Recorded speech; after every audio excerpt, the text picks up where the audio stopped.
Продемократските демонстранти кои се собраа во универзитетскиот кампус во Хонг Конг го запалија главниот влез за да спречат приближување на полицијата.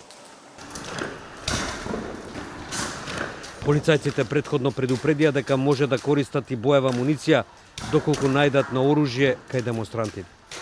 Кен, еден од нив, вели: It's a wars.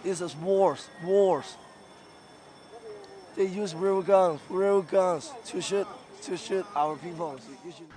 Насилството представува опасна нова фаза во скоро 6-месечната криза.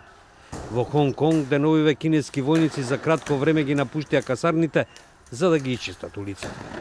Кина одби да прифати кое било од клучните барања на демонстрантите, вклучувајќи слободни избори во градот со 7,5 милиони луѓе.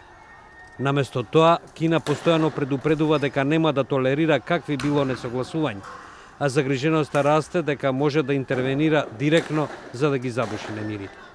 Полицијата го прогласи кампусот за немирна зона. Немирите се казнуваат до 10 години затвор и ги блокира излезите. Новинските агенции јавуваат дека демонстрантите се уште биле во кампусот. Запоседнувањето на кампусот представуваше пресврт во тактиката на движењето без лидер и со непредвидлива природа. Една демонстрантка која и се приклучи на барикадата пред зградата на универзитетот вели дека ќе се оди до крај. I'm scared of course. I think you're scared too, right? But if we feel scared, then we just go away. Кинескиот председател Си Џинпинг деновиве изјави дека неодамнешните незаконски и насилни активности во Хонг Конг сериозно го загрозуваат општествениот поредок, подкопувајќи го принципот една земја, два система во тој град.